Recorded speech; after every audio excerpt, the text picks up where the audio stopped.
ঈদের আনন্দে যখন রাজধানী ছাড়ছে মানুষ, তখনই থেমে গেল সোহেলের জীবনের পথ চলা। সবারই স্বপ্ন থাকে বাড়ি ফেরার, প্রিয়জনের সঙ্গে ঈদ কাটানোর, কিন্তু কারো কারো সেই স্বপ্ন ভেঙে যায় যাত্রাপথেই।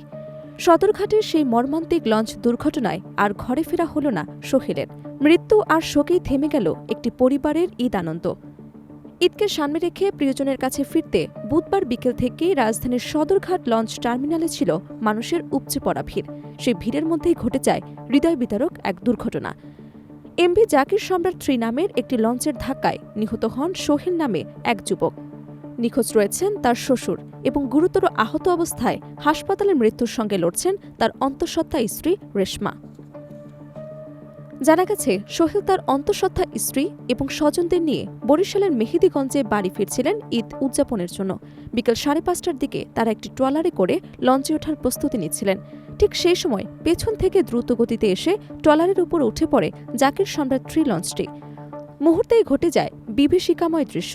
চাপা পড়ে ঘটনাস্থলে প্রাণ হারান সোহেল এবং নদীতে পড়ে নিখোঁজ হন আরেকজন।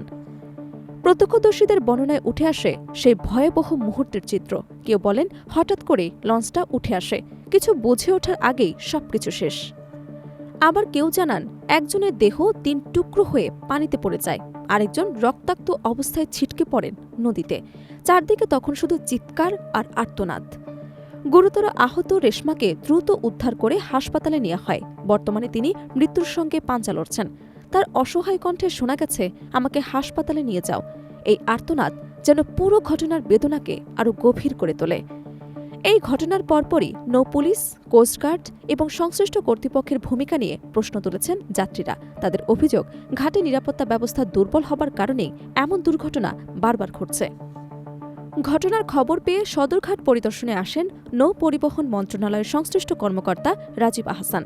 তিনি জানান, জড়িত 2 লঞ্চের রুট পারমিট ইতোমধ্যে বাতিল করা হয়েছে এবং দোষীদের বিরুদ্ধে কঠোর আইনগত ব্যবস্থা নেওয়া হবে। তবে এখনও গ্রেফতার করা যায়নি দুর্ঘটনার জন্য দায়ী চালককে, জানিয়ে ক্ষোভ প্রকাশ করেছেন স্বজনরা। এদিকে ঘটনার তদন্তে আলাদা 2টি কমিটি গঠন করেছে BIWTA। ঈদের আগে যেখানে থাকার কথা ছিল আনন্দ এবং পূর্ণ মিলনের গল্প, সেখানে এখন এক পরিবারের জন্য রয়ে গেছে শুধুই শোক আর অপূরণীয় ক্ষতি।